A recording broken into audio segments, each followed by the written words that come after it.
Hello everybody and welcome to this channel. My name is Sarah. In this video today I would like to show you my fall sewing plans. I've been thinking about these for a while and some of them have been pushed off to this year from last year, and some of these fabrics have been in my sewing stash for a very long time, but I'm excited to get to them now because now I have ideas. And also I have just finished attending 5 out of 5 weddings this year between May and October. It was intense. And it's been kind of full on at work as well because I will be attending the Frankfurt Book Fair next week in Germany. It's the biggest annual book fair for foreign rights, and I work in foreign rights for my publishing company. And I've been preparing this book fair since I'd say May or June this year. So, it's like this every year, and the Frankfurt Book Fair really starts the autumn for me. Until then, I can't really relax, so I'm excited to go and to get that done with, and also be able to finally sit down and relax and work on my home a little bit, because we bought this place about 1.5 years ago and we're still slowly furnishing it. And now that it's fall or it's getting a little bit colder, I'd like to spend a little bit more time on the interior and lighting and things like that. So yeah, I'm excited. I have been especially inspired by the colors that I'm starting to see all around me. I have the opportunity to work in the center of Paris, and I usually pass by or through the Luxembourg Garden on my commute, and so if you see a lot of videos of that on this channel, that's why.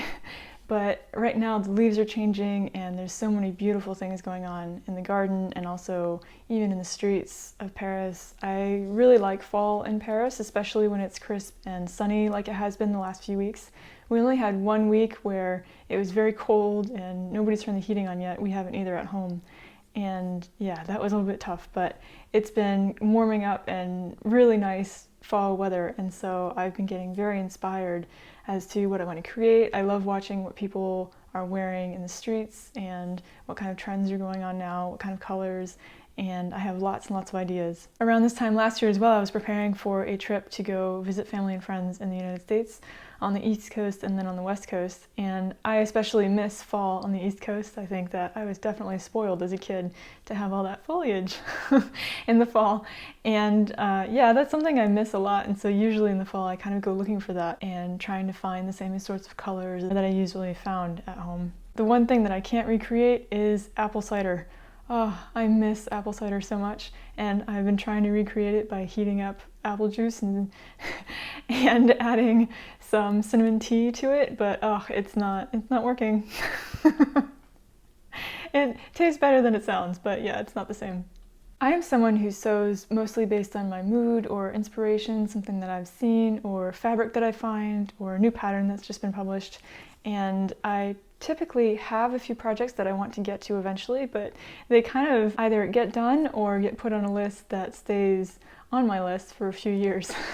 And I do sometimes get to them, but I rarely set out a list of things that I want to make and then make all of them. But here are some of the projects that I'd like to get to this fall. I've thought about them quite a lot and I'm very motivated to get them done, and so yeah, I think this is doable and realistic. So I have today 3 new projects to share with you that I want to make, and 3 modifications to past garments that I've made that I want to change a little bit so that I wear them more often, because right now they're not serving me very well in my wardrobe, and I'll explain to you why.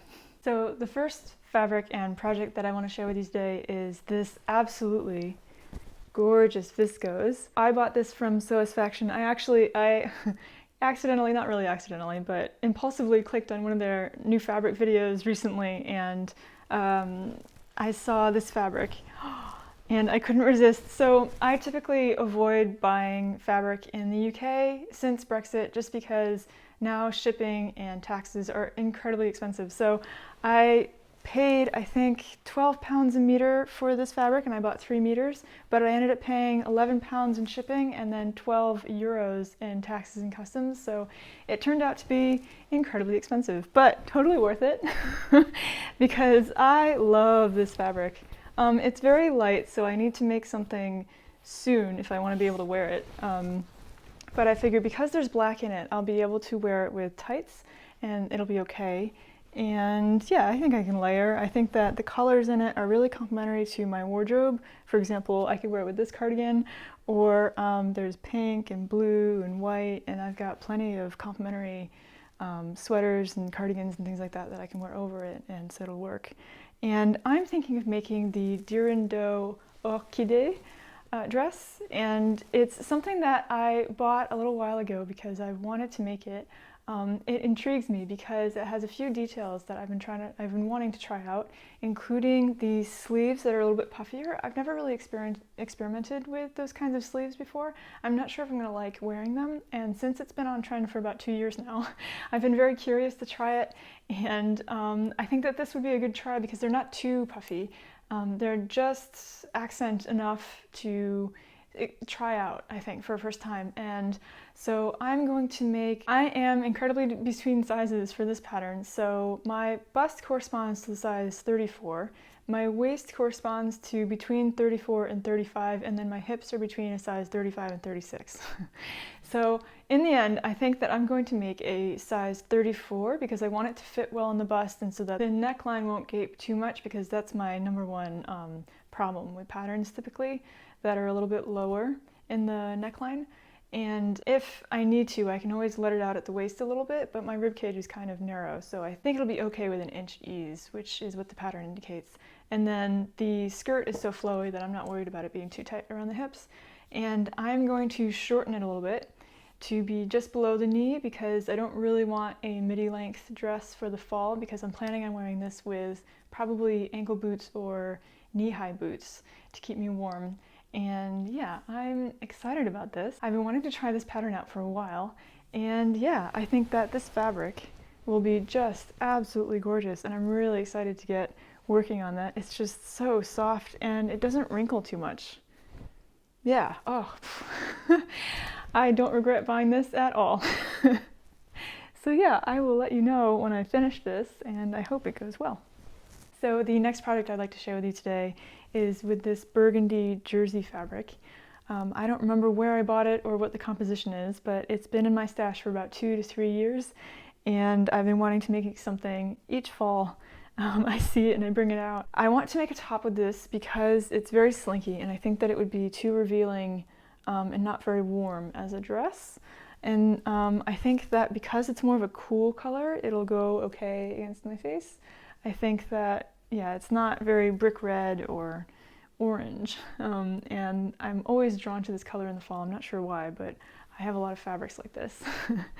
And a top will also fill in gaps in my wardrobe because I have a lot of skirts and I don't have a lot of tops. With this fabric, I'd like to make the Brasov wrap top by Itch to Stitch, and it's a pattern that is, I think, a faux wrap. It's got lots of draping across the front. I think it'll be the perfect top for fall to tuck into all of my skirts. I'm going to make a size 00 because I'm a little bit in between 00 and 0, but 00 corresponds better to my bust size. And I want to make sure that it's not too gapey along the neckline because that's a problem that I have often with patterns. I'm a little bit worried about these shoulders and the arms being too tight, but I think that this fabric is stretchy enough where it'll be okay.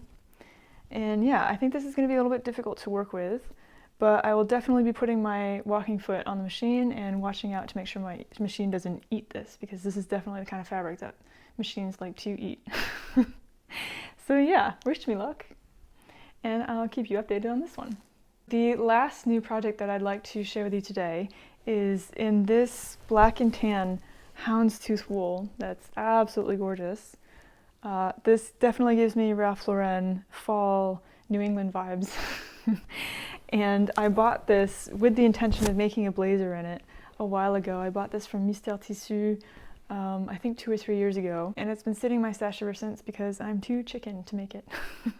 So I'm not sure if this goes very well with my coloring, but I have seen people wearing this fabric, so I know that this fabric is available in ready-to-wear clothes as well because I've seen it around and people look good in it.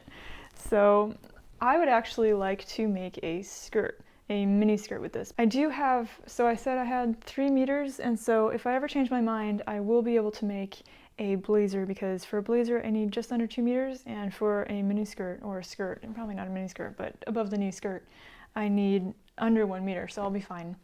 I can keep being undecided with this fabric. It's just because a blazer is a statement piece and I'm not sure I'm ready for it yet.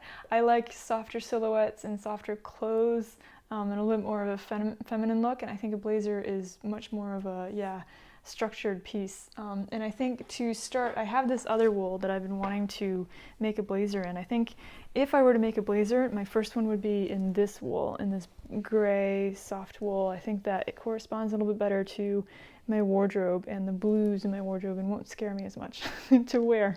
But that's for another time because I cannot make a blazer right now.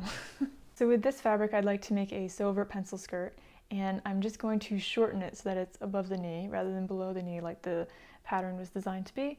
I've made this skirt many different times, and the smallest size of this pattern is a size 8, and that corresponds to my hip size but not to my waist, which means that I manually graded it down at the waist when I first made it and in all of the iterations since. And so I will be using this adapted pattern that I've kind of created over the years, and I'll make it that way because I do want something that's high-waisted, and I'll probably take off so that it's like mid-thigh length rather than below the knee, because I have a lot of skirts in my fall and winter wardrobe, but they're either very drapey, like half circle skirts, or they're very tight, like pencil skirts. And I'd like something that's in between so that it's close to the body, but also shorter, so it allows for more movement. And also, I've been seeing this around in Paris, but then also in the media, for example, these kinds of skirts. And I really like it, so I want to try and make this. I really love working with wool, and I'm really excited to work with this just because it's going to sew up really well. It's probably going to press and take steam really well, and so yeah, I'm excited to work with this. Finally, it's been in my stash for years, and every fall I look at it with longing eyes and don't know what to do with it. So yeah, I think a mini skirt is definitely something I can do pretty quickly and is almost a palette cleanser for my fall sewing. So the first modification project I'd like to show you is actually 2-in-1. I made 2 Nico tops last winter. So this in a black bamboo jersey. This is by True Bias, the pattern. And also in this rib knit bamboo jersey. Both I bought from Blackbird Fabrics. And yeah, I really dislike turtlenecks, and I wanted to give it a try to stay warm last year, but I've discovered that I cannot stand turtlenecks. I can't stand the feeling against my throat, and I don't wear them. I just constantly pull at them and then take them off. And so I would like to convert them into sort of crew neck tops by cutting the neckline here and then adding a neckband. I have some extra fabric of this off-white one that I can use for the neckband. The black one I don't have any extra fabric, but maybe I can reuse the fabric in the turtleneck part of it. Just because I have started knitting and I'm also allergic to wool, I've discovered, which is very unfortunate. And so for the things that I have made, or the pieces I've already bought ready to wear, I would like to have more tops that I can wear underneath it to keep them from touching my skin, because my skin gets very irritated and red and turns into sort of a rash, which is always unpleasant. Those two I'd like to get done just because I don't wear them at all, and I think that would be very practical for my wardrobe. The last modification project that I'd like to show you is actually this top. So I haven't actually finished it yet. I didn't finish the sleeve or the hems yet, but this is the Elio top by Ali Olsen, and as you can see, it is very booby. The neckline is very revealing, and I got really frustrated with it when I tried it on for the first time and just put it away. You can see it's all wrinkled because I got frustrated and put it away this summer. But I have a few ideas to fix it because I think I can still wear it around at home. I think if I add a snap to the neckline, I can hold it closed and maybe even wear it out of the home. And then another thing I didn't like about it is how short the sleeves are. It's elbow length and I prefer a 3/4 length. And I have some extra, this is the Perfect Tee fabric from Stitchy Bee. I think she still has some. It's kind of like a staple on her site. And I bought this years ago when buying from the UK wasn't so expensive. And yeah, I don't want to waste this fabric, so I really want to make this work. And so yeah, I have some extra fabric so I can add sleeve cups to the ends of these sleeves and make them 3/4 length.